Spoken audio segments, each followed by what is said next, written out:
বাঙালিদের অন্যতম পছন্দের খাবার হচ্ছে গরম ভাতের সাথে মজার মজার ভর্তা। আজকে আপনাদের সাথে শেয়ার করব দারুণ স্বাদের কাঁচকলার ভর্তা।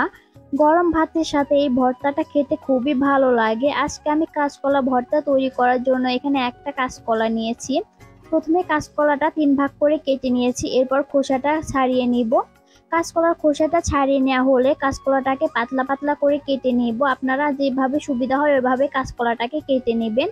আমার কাঁচকলার খোসাটা ছাড়িয়ে নেওয়া হয়ে গেছে। এখন আমি কাঁচকলাটাকে পাতলা পাতলা করে কেটে নিব। যারা ভাবেন মাছ মাংস নেই ভাত খাবো কি দিয়ে, তাদের বলছি একবার হলেও এইভাবে কাঁচকলা ভর্তা করে খাবেন, দেখবেন মাছ মাংসের থেকেও এই কাঁচকলা ভর্তা দিয়ে তৃপ্তি করে ভাত খেতে পারবেন।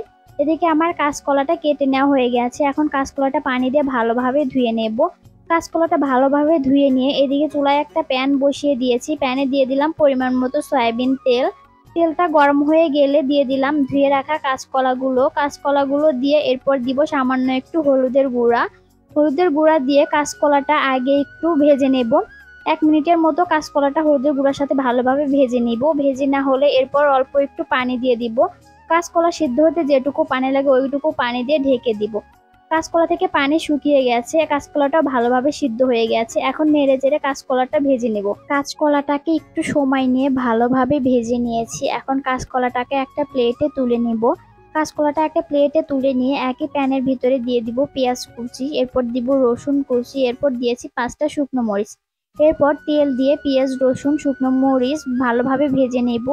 পেঁয়াজ রসুনটাকে বাদামি করে ভাজা হলে তুলে নেব। এদিকে আমার পেঁয়াজ রসুনটা ভাজা হয়ে গেছে, এখন তুলে নেব। শুকনো মরিচও মচমচে করে ভেজে নিয়েছি, এখন তুলে নেব। এরপর সবকিছু একসাথে ভর্তা করার পালা। প্রথমে পেঁয়াজ রসুন এবং শুকনো মরিচ লবণ দিয়ে আগে একটু ডলে নেব। পেঁয়াজ রসুন শুকনো মরিচ আগে ভালোভাবে ডলে নিয়ে এরপর দিয়ে দিব সরিষার তেল ছাড়া তো ভর্তা একদম অসম্পূর্ণ লাগে। সরিষার তেল দিলে ভর্তাটা খেতে আরো ভালো লাগে। মাখিয়ে নিয়েছি, এরপর আরো একটু সরিষার তেল দিব। তেল দিয়ে ভালোভাবে মাখিয়ে নিব। সরিষার তেল দিয়ে মাখিয়ে নিয়ে এরপর ভেজে রাখা কাঁচকলা দিয়ে মাখিয়ে নিলেই ভর্তাটা রেডি। এই কাঁচকলার ভর্তাটা খেতে যে কি পরিমাণ মজা লাগে আপনারা একবার তৈরি করে না খেলে বুঝতেই পারবেন না। এছাড়া কাঁচকলা কিন্তু খোসা সহ ভর্তা করলে অনেক বেশি মজা হয় খেতে। আমার চ্যানেলে কিন্তু অলরেডি কাঁচকলার খোসা সহ ভর্তার রেসিপি দেওয়া আছে, চাইলে দেখে আসতে পারেন। এদিকে আমার কাঁচকলার ভর্তাটা কিন্তু একদম তৈরি হয়ে গেছে। দেখতে যেমন সুন্দর হয়েছে, খেতে আরো বেশি মজা হয়েছে। গরম গরম ভাতের সাথে এরকম ভর্তা হলে 2-3 প্লেট ভাত কিন্তু নিমেষেই শেষ হয়ে যাবে। আর আমার আজকের ভিডিওটা আপনাদের কাছে কেমন লেগেছে অবশ্যই কমেন্ট করে জানাবেন। ভিডিওটি ভালো লাগলে অবশ্যই শেয়ার করে দিবেন। আজকে এখানেই বিদায় নিচ্ছি, ভালো থাকবেন সবাই, আল্লাহ হাফেজ।